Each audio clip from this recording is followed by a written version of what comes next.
예수 이름으로 이 시간에 소망 듣습니다. 저는 예수님의 이름이 영광받기를 원하며 지금 손 얹습니다. 예수님이 지금도 살아계심을 아버지 하나님 증거하기 위해서 손을 얹습니다. 오늘도 이분을 치유하는 하나님의 뜻임을 믿습니다. 아멘. 예수 그리스도 이름으로 이 시간에 명한다.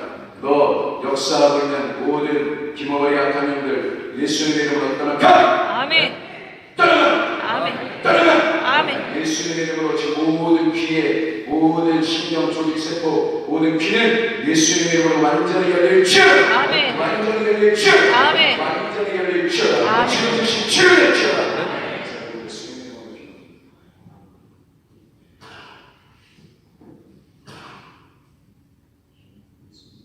예수님 치료해 주시면 감사합니다.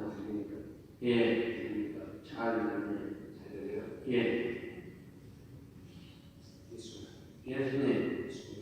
예수님은 하느님의 아들 분명합니다. 아멘.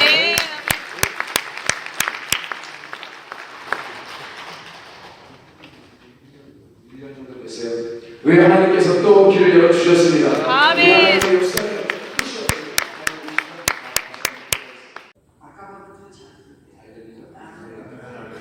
하나님 오늘 밤새로 아버지 치유의 역사를 하시고 점점 자녀들의 기적이 일어날 주여라. 아멘. 아버지 하나님 시작하신 일을 완성하여 주옵소서. 아멘. 할렐루야. 감사합니다. 예수님 이름으로 기도합니다.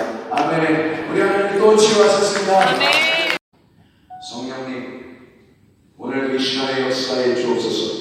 예수님의 이름으로 이 시간에 모든 먹먹한 것 예수님의 이름으로 필요 없는 이 먹먹한 증상 예수님의 이름으로 지금 완전히 떠나가. 예수님의 이름으로 중이형의 모든 영향들 예수님의 이름으로 완전히 떠나가.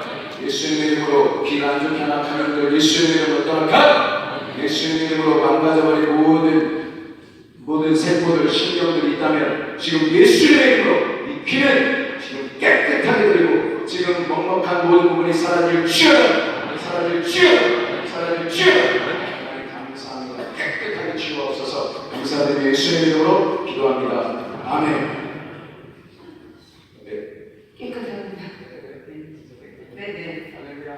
하나님께서 치유하시는 하나님 아버지 주님 감사합니다. 오직 예수 그리스도 아버지 모든 삶은 아버지 오직 예수 그리스도밖에 없습니다. 하나님의 구원자신 오직 예수 그리스도 하나님 아버지 오직 우리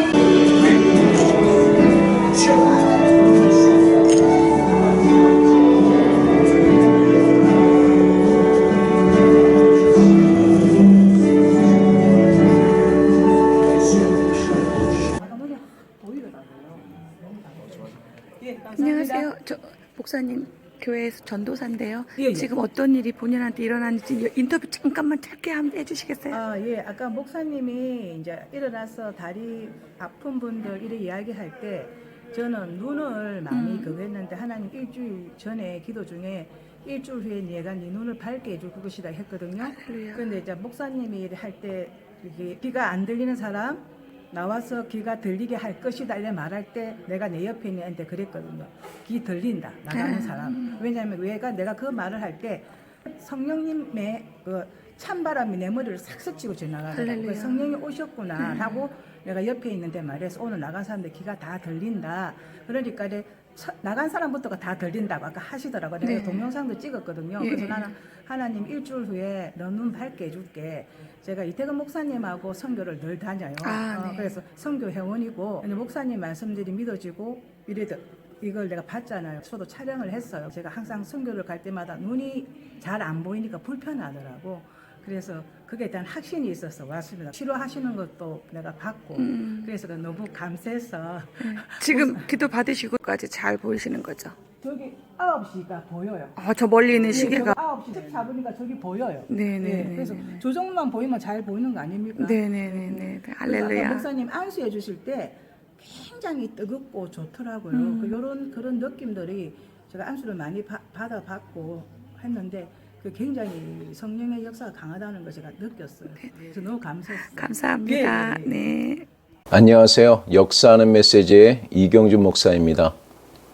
마가복음 16장 15절에서 20절에 너희는 온 천하에 다니며 만민에게 복음을 전파하라는 예수님의 지상 대명령을 받고 제자들이 나가 두루 전파할세 주께서 함께 역사하사 그 따르는 표적으로 제자들이 전한 그 말씀을 확실히 증거해 주셨습니다.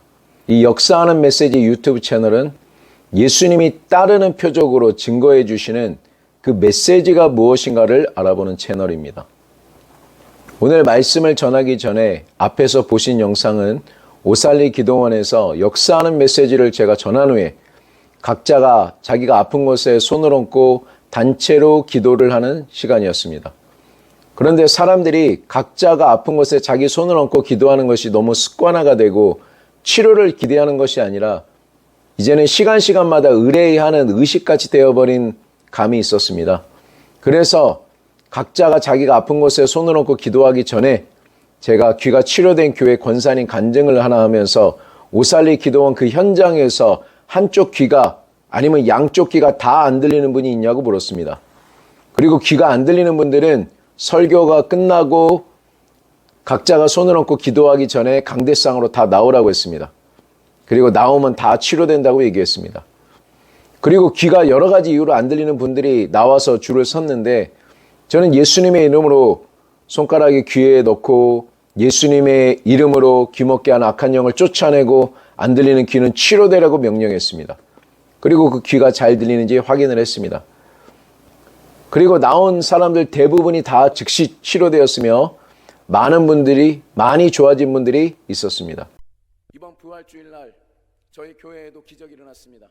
어떤 권사님이 교회가 너무 멀어서 이제 우리 교회로 오셨는데 제가 치료의 말씀을 전하고 하나님의 복음을 전하고 그날은 이렇게 왠지 감동이 와서 나오라 그랬어요. 그래서 병든 자가 있으면 하나님이 치료해 주신다고 나오라고 했는데 그 권사님이 우리 교회 오신 지 얼마 안 된 권사님이시니까 저는 어디가 아픈지도 몰랐어요. 그런데 제가 갑자기 그랬습니다. 갑자기 귀가 안 들리는 분, 한쪽 귀가 멀었거나 양쪽 귀가 멀으신 분 계십니까? 딱 그러니까 그 권사님이 갑자기 자기 귀가 하나 먹었다는 거예요. 그러면 이제 어떻게 해야 되죠? 귀에다가 손가락을 딱 넣고 뭐 했을까요? 예수님의 이름으로 귀먹게 하는 귀신은 떠나가라. 그리고 예수님의 이름으로 귀는 치료될지어다. 그리고 돌려 세우고 따라해 보세요. 막힌 귀는 한쪽만 먹었으니까 막힌 귀를 딱 닫고 예수님 따라해 보세요. 예수님이 나를 치료하셨습니다. 따라하는 거예요. 조금 더 떨어져 가지고 예수님이 나를 치료해 주셔서 감사합니다. 그러니까 또 따라하는 거예요. 그러면서 신기하대요. 여러분 지금도 똑같은 기적이 일어납니다. 지금 똑같은 기적. 간단합니다. 손 놓고 예수 이름으로 귀가 열리라고 기도했습니다. 그게 하나님의 치료의 방법입니다. 손을 놓고 기도하니까 그러면서 나중에 얘기를 하는데 자기가 10몇 년 전에 귀를 수술을 했는데 그 다음부터 귀가 아예 안 들린다는 거예요. 그리고 그때 처음 들었다라는 거죠. 이곳에 혹시 귀가 먹은 분들이 계십니까? 한쪽 귀가 먹었든지 양쪽 귀가 다 먹은 분들 계십니까? 손 한번 들어보세요. 저기 계세요? 나중에 제가 나오라고 할 때 잠깐 나오세요. 어디 한쪽 귀가 안 드세요? 다 안 들리세요? 나중에 볼게요. 오늘 여러분들도 손을 안 드신 분도 계실 거예요. 오늘 아픈 분들, 귀 아픈 분들 나오세요. 제가 이제 기도해드리고 치료되는 걸 보고 제가 여러분들 각자 귀에다가 손 얹고 눈이 안 보이시는 분 눈에다 손 얹고 아픈 부분에 손 얹고 제가 기도해드릴 때 오늘 치료의 역사가 일어날 것입니다. 믿으십니까? 할렐루야. 오늘 하나님이 놀라운 기적을 일으키실 것입니다. 그래서 저는 이야기했습니다. 믿는 자들은 누구나 손을 얹으면 낫는 역사가 일어난다. 여러분들도 믿는 분들이기 때문에 본인이 손을 얹으면 지금 제가 손을 얹을 때와 똑같은 역사가 일어난다. 제가 지금 손을 얹어서 귀에 안 들리는 분들이 치료받은 것처럼 똑같은 치료가 믿는 여러분들의 손을 통해서도 일어난다고 전했습니다. 그리고 각자가 손을 얹고 기도할 때 동시다발적으로 곳곳에서 하나님의 치유가 나타났습니다. 우리는 아픈 자들을 위해서 사역자들이 일일이 다 손을 얹지 않아도 됩니다. 바로 그 점이 성령 하나님이 오신 장점 중에 한 가지입니다. 그것에 대해 간단하게 설명을 하겠습니다. 예수님은 2000년 전에 이 땅에 계실 때 많은 병자들을 손을 얹어주시면서 치료를 해주셨습니다. 많은 병자들이 치료가 되었지만 한 명 한 명 기도해 주실 때 시간이 많이 들었을 것입니다. 왜냐하면 예수님은 육체를 가지고 계시기 때문에 한 사람을 기도해 주는 동안 다른 사람은 기다려야 했습니다. 아무리 예수님이라도 한 사람 한 사람을 그렇게 기도해 줘야 했기 때문에 많은 시간이 걸린 것입니다. 그래서 예수님은 내가 하늘로 올라가는 것이 너희들에게 더 유익하다고 했습니다. 예수님이 하늘로 올라가시면 육체가 없으신 성령 하나님이 믿는 자들 각 사람 위에 각 사람 안에 동시에 역사할 수가 있기 때문입니다. 육체를 가지신 예수님이 한 사람 한 사람에게 손을 얹어주시는 것이 아니라 이제는 성령 하나님이 동시에 한꺼번에 치료를 하는 것이 가능하게 된 것입니다. 믿는 자들 각자가 자신에게 손을 얹을 때 그 믿는 자들 속에 성령님이 각자에게 동시에 역사하기 때문에 치유가 동시에 일어나게 되는 것입니다. 치유보다 더 위대한 다시 태어나는 기적도 한꺼번에 3,000명씩 5,000명씩 동시에 일어나는데 왜 치유는 한 사람씩 일어나야 될까요? 동시에 다 일어날 수가 있는 것입니다. 성령 하나님이 오심으로 치료를 받는 사람도 한꺼번에 치료를 받을 수 있게 되었습니다. 또 사역을 하는 사람도 이제는 예수님 혼자 하는 것이 아니라 예수님께 성령과 불로 세례를 직접 받아서 예수님이 혼자 하시던 사역을 성령을 받은 사람들 한 사람 한 사람이 다 할 수 있게 된 것입니다. 예수님도 성령의 능력을 힘입어서 귀신을 쫓아내고 병을 고치셨듯이 예수님에게 역사했던 똑같은 성령 하나님이 제자들에게 각각 임하여 각각 일하는 것입니다. 그 제자들 한 명 한 명이 예수님과 똑같은 일을 하기 때문에 더 많은 사람을 구원하고 치료하고 귀신을 쫓아낼 수 있게 하는 것이 바로 예수님의 계획인 것입니다. 잘 이해가 안 되는 분들은 역사하는 메시지 시리즈를 다 한번 보시고 다시 오시기 바랍니다. 많은 분들이 메일을 통해서 질문을 해주셨습니다. 목사님, 어떻게 하면 성경적인 기적이 일어날 수가 있습니까? 목사님, 성경을 어떤 방식으로 읽어야 성경적인 기적이 나에게도 일어날 수가 있을까요? 특히 젊은 청년들에게서 그런 질문들이 많이 있었습니다. 저는 그런 청년들을 보면서 다시 한번 우리나라에도 부흥이 일어나겠구나 느꼈습니다. 많은 분들이 특히나 청년 세대들이 다시 한번 기적과 능력으로 예수님을 증거하기를 원한다는 것을 알게 되었습니다.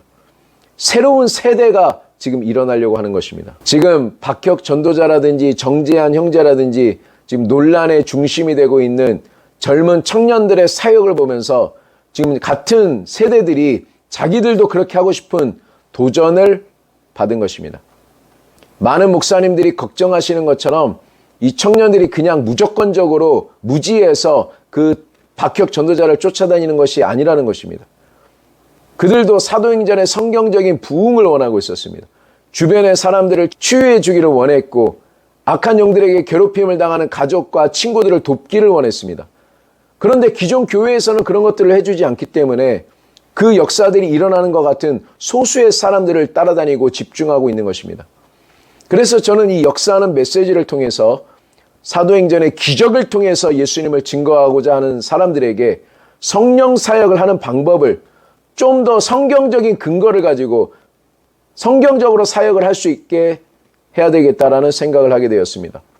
무조건 그들을 비판만 할 것이 아니라 우리 목사님들이 다음 세대들에게 어떻게 하면 조금이라도 더 성경적인 근거를 가지고 성경적인 기적과 성경적인 치유와 축사 사역을 하게 할 수 있을까 우리가 같이 고민해야 하지 않을까 생각을 하는 것입니다. 저는 예수님을 증거하는 데 기적의 중요성을 강조하는 목사입니다.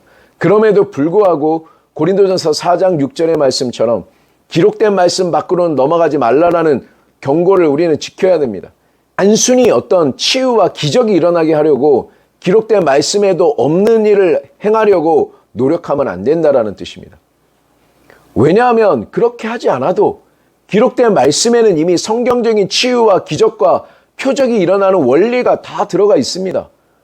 기름 부음 받은 소수의 사람을 쫓아다니면서 안수받고 기도받고 임파테이션 받으려고 노력하지 않아도 된다는 이야기입니다. 역사하는 메시지에 나오는 성경적인 기적이 일어나는 하나님의 말씀을 잘 알아보시고 잘 암송하시고 묵상하시고 여러분의 것으로 만드십시오. 오직 예수 그리스도의 십자가를 통한 메시지를 전하고 주님이 그 메시지를 증거하기 위해서 기적을 일으켜 주신다는 약속을 믿고 담대하게 행동하면 되는 것입니다. 예수 그리스도의 십자가의 메시지만 전해도 우리가 감당할 수도 없는 성경적인 기적들이 막 일어납니다. 다시 한번 말씀드리지만 오순절날 성령 강림의 시대가 도래했지만 성령 충만한 베드로와 제자들의 메시지는 예수 그리스도였지 성령님이 아니라는 것입니다. 갈보리가 있어야 오순절의 역사가 일어납니다. 성령 사역을 하려고 하시는 분들 기록된 말씀을 소중히 여기십시오. 기록된 말씀을 밖으로 넘어가서는 안 됩니다. 성령 사역한다고 해서 기록된 말씀을 소홀히 여기지 말라라는 것입니다. 하지만 기록된 말씀에 있는데 누가 그것을 비난하고 핍박한다고 해도 담대히 그 말씀대로 행하십시오. 그 말씀대로 밀고 나가십시오. 하나님이 여러분들과 함께 해 주실 것입니다. 저번 영상에서는 사도행전 2장에 있는 베드로의 설교를 우리가 같이 살펴보았습니다. 마가의 다락방에서 성령의 충만함을 받은 베드로의 첫 번째 메시지는 예수 그리스도로 가득한 메시지였습니다. 베드로가 말하기를 하나님이 예수님을 많은 기적과 표적으로 증거해 주셨다. 이 기적과 표적이 바로 예수님을 증거하는 성경적인 방식인 것입니다. 그 예수님을 유대인인 너희들이 십자가에 못 박아서 죽였다. 그런데 성경대로 하나님이 죽은 자 가운데서 예수님을 다시 부활시키시고 모든 정사와 권세와 능력과 주관자들보다 높은 하나님의 보좌 우편까지 올리셨다. 그리고 그 예수님이 지금도 살아계셔서 너희가 보고 있는 성령의 역사를 부어주신 것이다. 그러니 너희도 예수님이 그리스도이심을 거부한 것을 회개하고 죄 용서함을 받으라. 그러면 부활하셔서 살아계신 예수님께서 우리에게 주신 것처럼 너희들에게도 똑같이 성령의 선물을 주실 것이다. 이렇게 설교했습니다. 베드로는 예수님의 십자가의 죽으심을 전했고 죽은 자 가운데서 부활하신 것을 전했고 하나님 보좌 우편까지 승천하신 것을 전했습니다. 그리고 그 예수님이 지금도 살아계셔서 너희가 돌이키면 너희들에게도 우리에게 주신 것과 똑같이 죄 용서함과 성령의 선물을 주신다라고 전하고 있는 것입니다.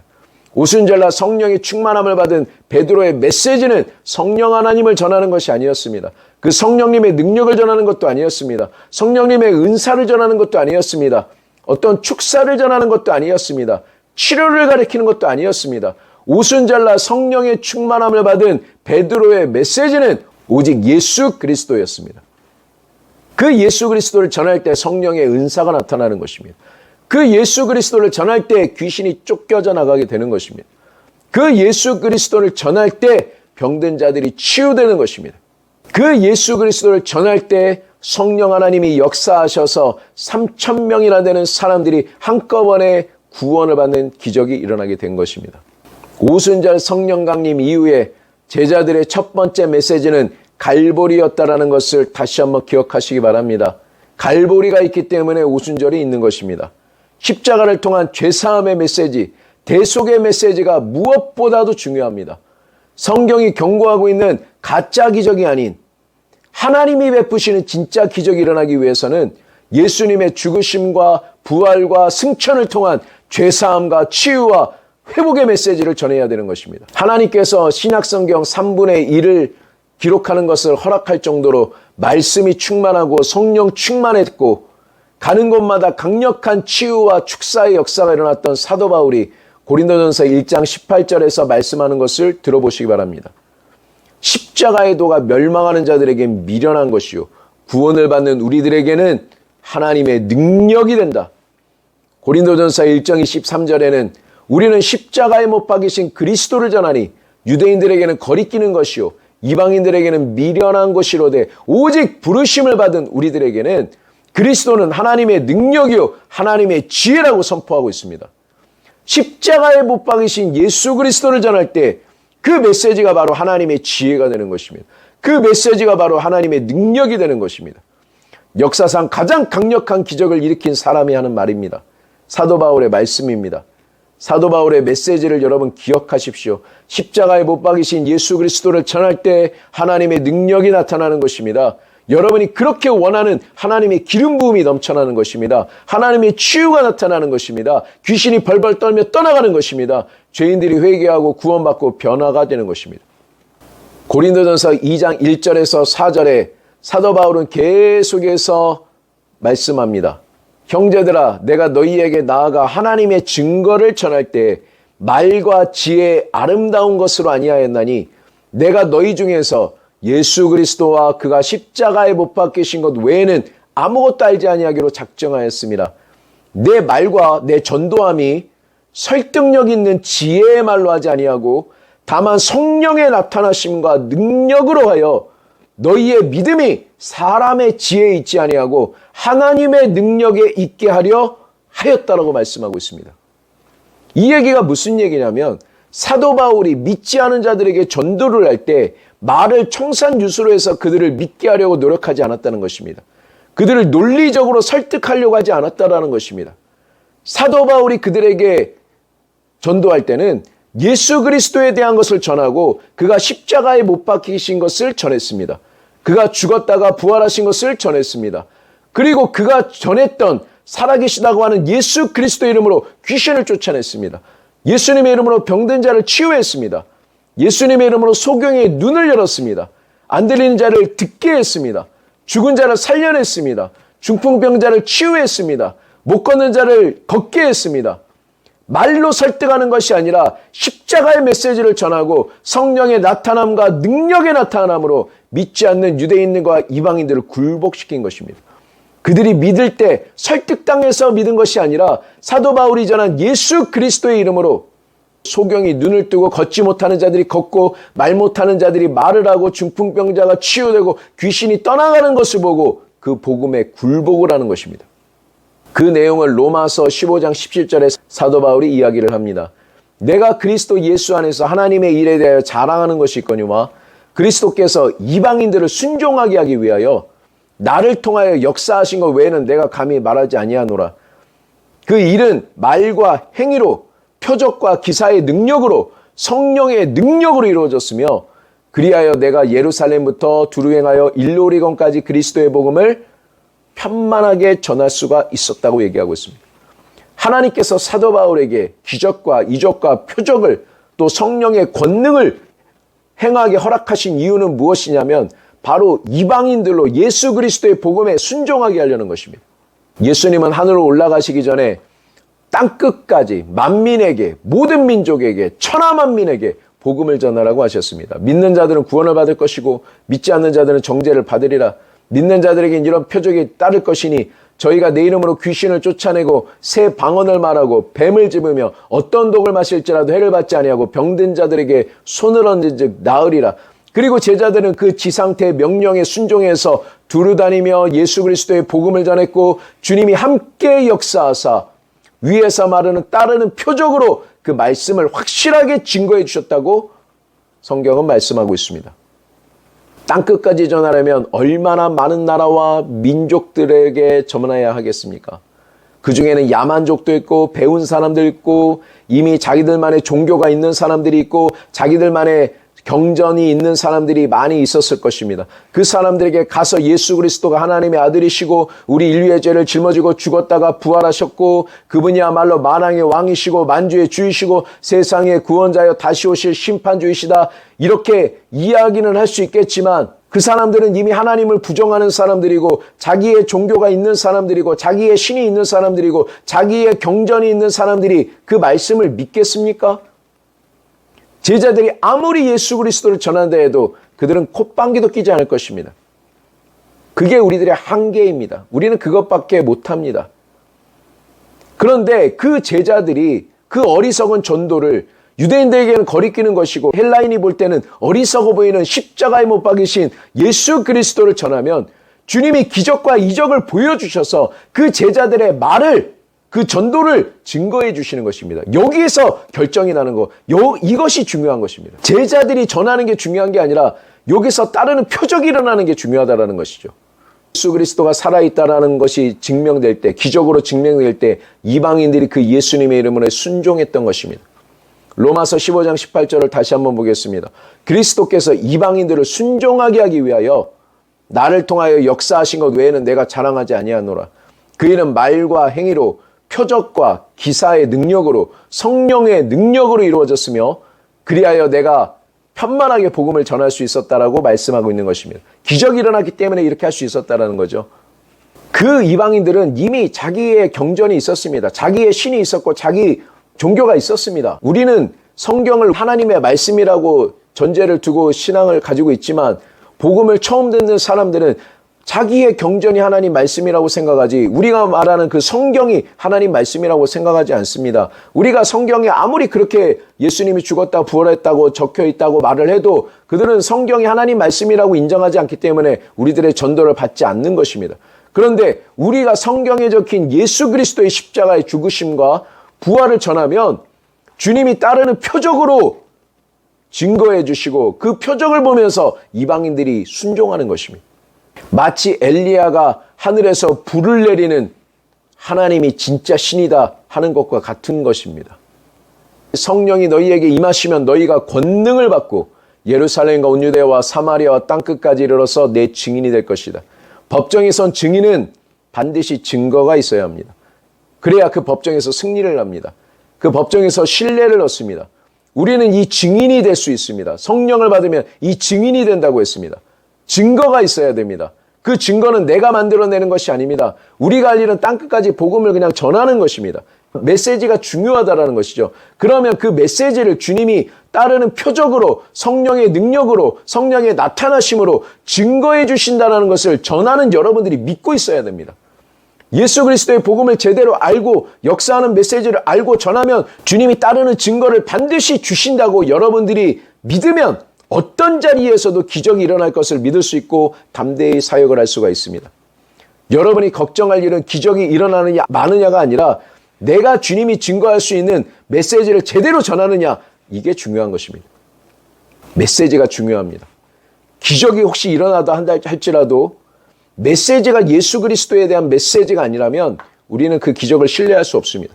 오직 예수 그리스도의 이름을 높이고 십자가의 메시지를 전할 때 그 기적은 신뢰할 만한 것이 되는 것입니다. 기적이 일어나기 전에도 십자가의 메시지를 전하고 기적이 일어나서 사람들의 막 관심이 모일 때도 여러분의 입에서 사도 바울처럼 나는 십자가에 못 박이신 예수 그리스도만을 전해야 되는 것입니다. 기적이 일어난다고 그 사람을 무조건적으로 쫓아다니면 안 됩니다. 예수님의 십자가를 전하는지 잘 봐야 합니다. 대속의 메시지를 전하는지를 살펴봐야 되는 것입니다. 사도행전 2장에서도 성령 강림의 기적을 통해서 한꺼번에 3,000명이 구원을 받았습니다. 3,000명이 한꺼번에 새 신자가 생긴다고 생각을 해보십시오, 목사님들. 우리가 평생을 설교하고 목회하고 신방하고 상담해봤자 몇 명이 구원을 받겠습니까? 하지만 오순절날 성령님이 강림하시고 각 나라의 방언들을 통한 기적이 일어나자 사람들의 관심이 쏠려 있었고 그때 예수 그리스도의 메시지를 베드로가 전하자 3,000명이 한꺼번에 구원을 받았습니다. 이것이 바로 기적의 힘입니다. 한 번의 기적이 예수님의 이름으로 일어나는 한 번의 기적이 우리 평생의 설교보다 나을 수 있다는 것입니다. 무조건적으로 기적을 반대하는 사람이 되어서는 안 됩니다. 예수님도 기적으로 자신을 증명하셨습니다. 마태복음 11장 2절을 보면 옥에 갇힌 세례 요한이 제자들을 예수님께 보냈습니다. 그리고 물었습니다. 예수님, 오실 그이가 당신이십니까? 아니면 다른 사람을 기다려야 됩니까? 그때 예수님이 오실 그이가 자기가 맞다라고 설명하지 않으셨고 4절을 보니까 너희가 가서 듣고 보는 것을 요한에게 알리되 맹인이 보며 못 걷는 사람이 걸으며 나병 환자가 깨끗함을 받으며 못 듣는 자가 듣고 죽은 자가 살아나며 가난한 자에게 복음이 전파되라 된다 하라고 말씀하셨습니다. 그게 대답이셨습니다. 그냥 기적으로 자신을 증명하는 것입니다. 말이 필요 없다라는 것이죠. 요한복음 5장 36절에도 내게는 요한의 증거보다 더 큰 증거가 있으니 아버지께서 내게 주사 이루게 하시는 그 역사 곧 내가 이루는 그 역사가 아버지께서 나를 보내신 것을 나를 위하여 증언한다고 말씀하고 있습니다. 기적이 자기를 증언한다는 얘기죠. 하나님이 예수님을 증거하기 위해서 기적을 일으키셨고 제자들에게도 그 예수님을 증거하기 위해서 기적을 일으켜주시는 것입니다. 여러분, 제가 지금까지 했던 메시지들을 여러 번 반복해서 보시고 직접 성경을 찾아보시고 그 말씀을 암송하시고 묵상하셔서 여러분의 것으로 만드시기 바랍니다. 하나님의 말씀은 썩지 않는 씨앗입니다. 그리고 여러분의 마음은 밭입니다. 씨앗은 밭에 심어지면 반드시 열매를 맺게 되어 있고 기적의 씨앗을 심는 여러분들에게 기적의 열매가 나타나게 될 것입니다. 오늘은 사도행전 3장에서 베드로의 메시지를 살펴보도록 하겠습니다. 여러분이 평생 들어왔던 장면입니다. 인문가에서 구걸하던 나면서 못 걷게 된 사람을 베드로와 요한이 예수 그리스도 이름으로 일어나 걸으라고 명령하고 오른손을 잡아 일으키니 그 사람의 발과 발목이 힘을 얻고 걷고 뛰었습니다. 여러분, 베드로는 어떻게 이렇게 담대할 수가 있을까요? 오늘 영상에서 저는 어떻게 귀 안 들리는 사람을 다 나오라고 할 수 있을까요? 왜냐하면 베드로는 예수님의 말씀을 항상 기억하고 있었기 때문입니다. 요한복음 14장 12절의 말씀처럼 믿는 자들은 내가 하는 일을 너희도 할 것이고 이것보다 더 큰 것도 할 것이다.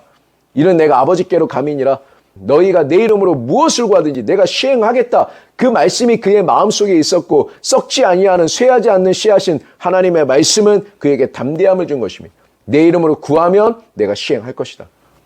예수님의 이름을 사용할 권세가 있다는 것을 그는 항상 기억하고 있었고 그 이름을 사용할 권세를 주신 만왕의 왕 만주의 주가 살아계셔서 자기와 함께하고 계시다는 것을 그는 항상 믿고 있었습니다. 신실하신 주님이 그 약속을 지킬 것이라는 것을 믿은 것입니다. 그리고 그 믿음은 베드로로 하여금 이런 담대한 행동을 하게 만들었고 주님은 역시 그 이름으로 하는 요구에 약속대로 응답해 주신 것입니다. 그 예수님의 이름으로 이런 기적이 일어나자 베드로와 요한을 붙잡고 온 예루살렘 사람들이 다 모여서 베드로와 요한의 입에서 무슨 말을 할지 그 말이 떨어지기만 기다리고 있는 상황입니다. 여러분, 다시 한번 얘기하지만 무관심하던 사람들의 관심을 끄는 것은 바로 기적입니다. 기적이 일어나면 사람들의 관심이 집중됩니다.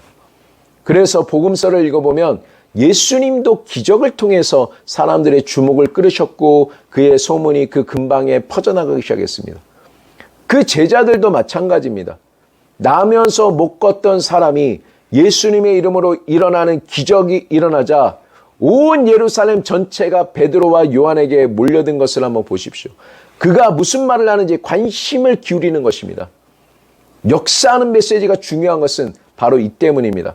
기적이 일어나기 위해서도 역사하는 메시지를 전하면 주님이 함께 역사하사 그 메시지를 증명해 주십니다. 하지만 기적이 일어나고 나서 그때도 중요합니다. 사람들의 관심이 초집중되어 있을 때 어떤 메시지를 전하는 게 너무나 중요한 것이기 때문에 그렇습니다. 베드로는 사도행전 2장에서 예수 그리스도만을 전했다고 했습니다. 그리고 3장에서 온 예루살렘이 놀라는 기적을 예수님의 이름을 일으킨 후에 무슨 메시지를 전했는지 한번 보겠습니다. 사도행전 3장 12절을 보면 베드로가 무슨 말을 하나 관심이 집중되어 있는 사람들에게 베드로가 외치고 있습니다. 이스라엘 사람들아, 왜 이 일을 놀랍게 여기느냐? 우리 개인의 권능과 경건으로 이 사람을 걷게 한 것처럼 왜 우리를 주목하느냐? 베드로의 말을 한번 주목해 보십시오. 우리의 경건으로, 우리의 권능으로 이 사람을 일으킨 것처럼 왜 우리를 주목하느냐? 정말 기적 사역을 해야 하는 여러분들이 들어야 될 말씀입니다. 여러분이 앞으로 역사하는 메시지를 알고 사역을 하기 시작하면 귀신이 쫓겨져 나갈 것입니다. 소경이 눈을 뜨고 귀 안 들리는 자들이 듣게 되고 못 걷는 자들이 걷고 할 때 사람들은 여러분들을 막 지나치게 높이고 대단한 하나님의 사람인 것처럼 막 대접을 할 것입니다. 그때 여러분들이 자기를 높이고 자기의 어떤 경건이나 개인의 어떤 기름 부음으로 이런 기적이 일어나는 것처럼 자기를 특별한 사람으로 사람에게 전달한다고 한다면 여러분을 통해서 기적을 일으키신 하나님의 목적을 완전히 잃어버리는 것입니다. 그 기적은 예수 그리스도를 증거하기 위해서 허락해 주시는 것입니다. 사람들이 여러분들을 어떤 대단한 사람들이라고 여기지 않도록 또 여러분 자신도 여러분을 대단한 사람으로 여기지 않도록 항상 조심해야 됩니다. 베드로처럼 왜 우리의 경건과 능력으로 이 사람을 일으킨 것처럼 우리를 주목하느냐고 말해야 합니다. 그리고 그 모든 주목을 예수 그리스도에게 옮겨야 되는 것입니다. 13절 이하를 보면 베드로는 2장에서 전했던 메시지와 똑같은 메시지를 전합니다. 예수 그리스도에 대해서 이야기하는 것입니다. 너희가 의로우신 그분을 죽였지만 하나님이 그를 죽은 자 가운데서 다시 살리셨다. 21절에 그 예수님은 지금 하늘에 계신다. 그 예수님의 이름으로 이 사람이 온전하게 되었다. 다시 말해서 예수님이 죽었다가 부활하셔서 지금도 살아계시기 때문에 그 살아계신 예수님의 이름으로 명령했을 때 이러한 역사가 일어났다는 것입니다. 19절에 그러니까 너희도 예수님을 거부했던 것을 회개하고 돌이켜서 죄 없이 함을 받으라. 그래야 하면 새롭게 되는 날이 이를 것이다. 이 역사하는 메시지를 듣고 남자만 5,000명이 구원을 받는 역사가 일어났습니다. 예수님의 이름으로 일어난 이 한 번의 기적과 예수 그리스도의 메시지를 통해서 한 번에 여자와 남자들까지 합치면 수만 명의 사람들이 구원을 한꺼번에 받은 것입니다. 다시 한번 이야기하지만 우리들의 평생의 설교보다 예수 그리스도의 이름으로 일어나는 기적 한 번이 더 많은 영혼들을 구원할 수가 있다는 것을 우리는 기억해야 되는 것입니다. 베드로의 메시지는 한결같습니다. 오직 예수 그리스도의 죽으심과 부활을 전하고 하나님 보좌 우편에 앉아 계시는 것을 말합니다. 그리고 그 예수가 살아계셔서 지금도 죄사함을 주고 그 이름이 힘이 있어서 이 사람을 치료하였다. 성하게 하였다.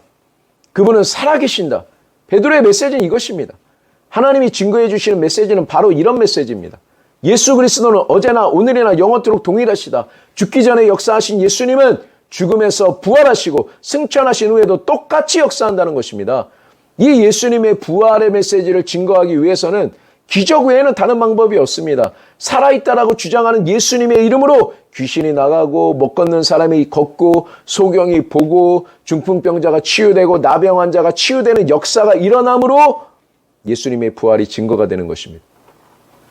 여러분, 현대 교회에 기적이 왜 일어나고 있지 않는지 유튜브 설교들을 한번 다 살펴보시기 바랍니다. 유명한 목사님들의 설교를 다 한번 살펴보십시오. 그분들이 예수님의 죽으심과 부활과 승천과 지금도 살아계신 주님을 설교하고 있는지 그것들을 한번 세워보시기 바랍니다. 그리고 남의 설교를 뭐라고 할 것이 아니라 여러분들이 지금 역사하는 메시지를 보는 여러분들이 예수 그리스도의 죽으심과 부활과 승천과 지금 그분이 살아계셔서 그 예수의 이름으로 치료가 일어나고 기적이 일어나고 귀신이 쫓겨져 나간다라고 여러분이 강력하게 전파하시기 바랍니다. 그러면 여러분의 메시지를 증거하기 위해서 주님이 기적과 표적을 일으켜 주실 것입니다. 예수님이 여러분을 통해서 기적을 일으키시는 것을 여러분들은 체험할 것이고 볼 것이고 여러분의 손으로 병자가 치료되는 걸 눈으로 보게 될 것이고 여러분들은 예수 그리스도의 증인이 되는 것입니다. 증거가 있는 자가 되는 것입니다. 사도행전 4장의 베드로의 설교 하나를 더 보도록 하겠습니다. 이렇게 엄청난 기적이 일어나고 남자만 5,000명이 구원을 받자 온 예루살렘이 술렁했습니다. 그러자 그 당시 종교 지도자들이 사도들을 잡아다가 신문을 하는 장면입니다. 4장 7절에 종교 지도자들이 사도들에게 너희가 무슨 권세와 누구의 이름으로 이 일을 행하였냐고 묻습니다. 그 질문에 베드로가 무슨 말을 했을까요?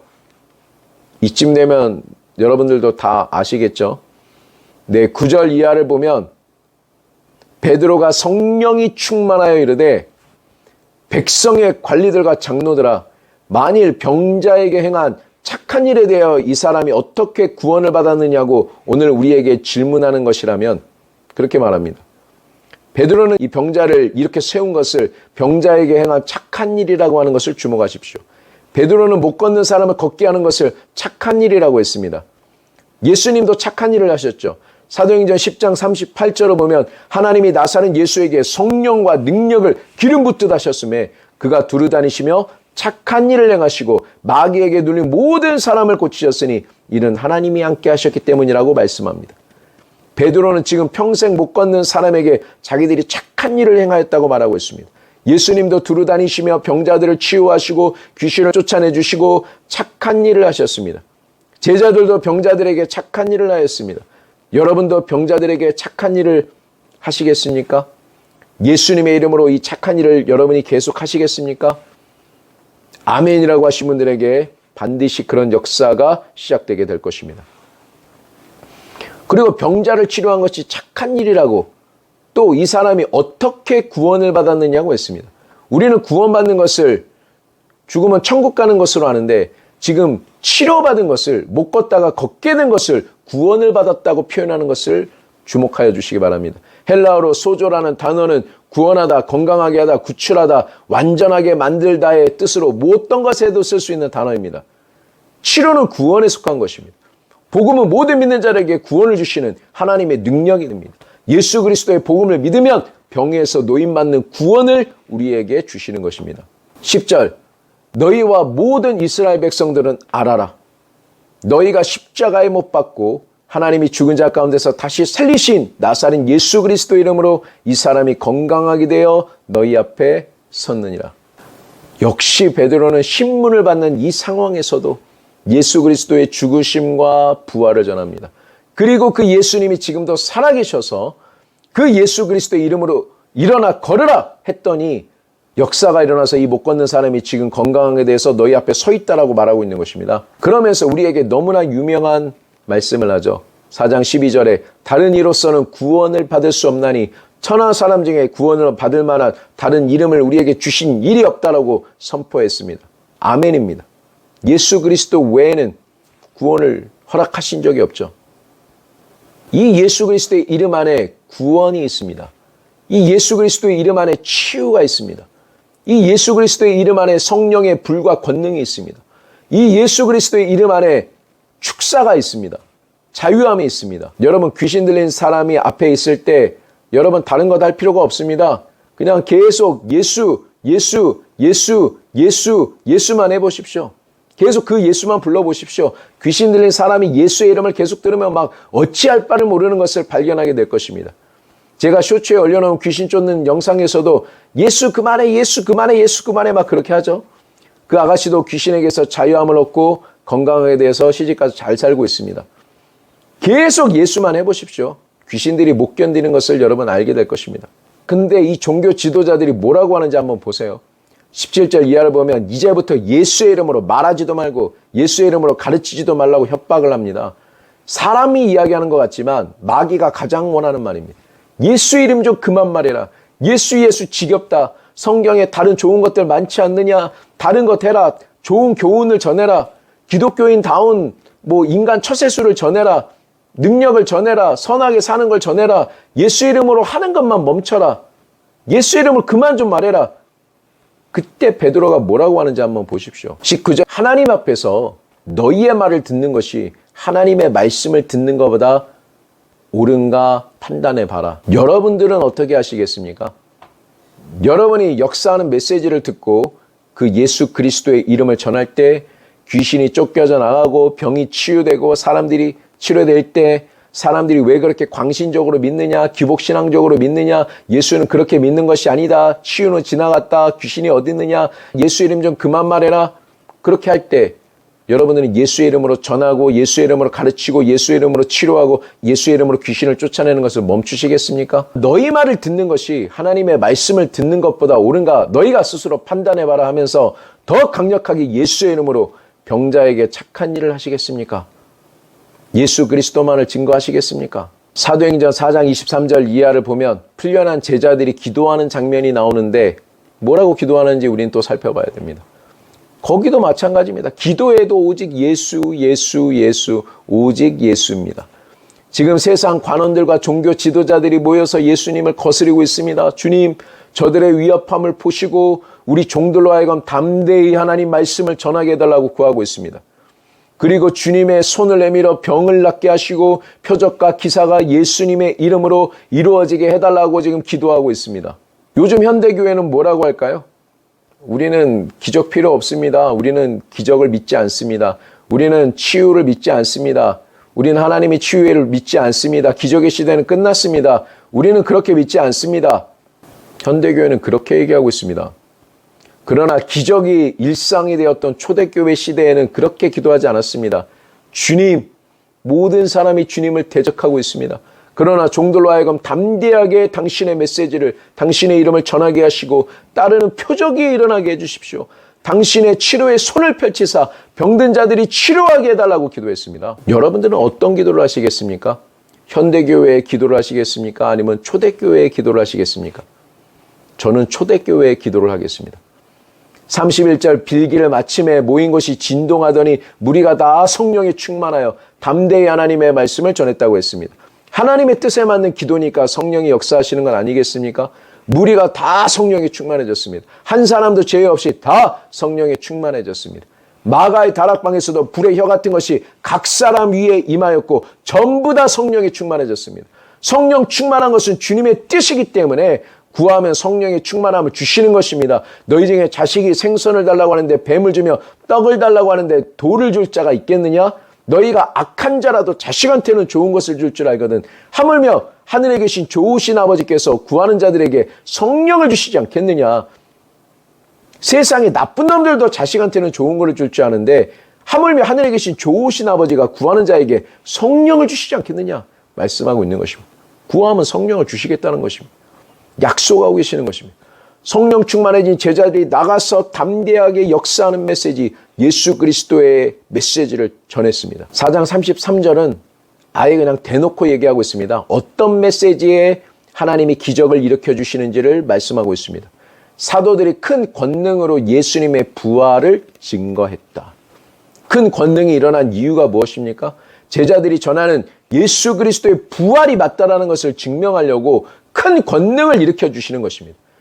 제자들이 예수님이 죽었다가 부활해서 지금도 살아계신다는 그 메시지를 증명하려고 주님이 함께 역사하사 제자들이 예수의 이름으로 소경이 눈 뜨라고 하면 눈을 뜨고 중풍병자 보고 일어나라고 하면 일어나게 되고 예수의 이름으로 못 듣는 자가 귀가 열리라고 하면 귀가 열리는 것입니다. 그리고 예수의 이름으로 귀신을 쫓아내면 귀신이 그 명령에 순종하고 쫓겨져 나가는 것입니다. 그 기적들이 예수님이 부활하셔서 지금도 살아계신다고 하는 증거가 되는 것입니다. 그래서 기적이 일어나면 사람들은 단순한 종교 생활에서 벗어나서 살아계신 하나님께로 돌아가게 되는 것입니다.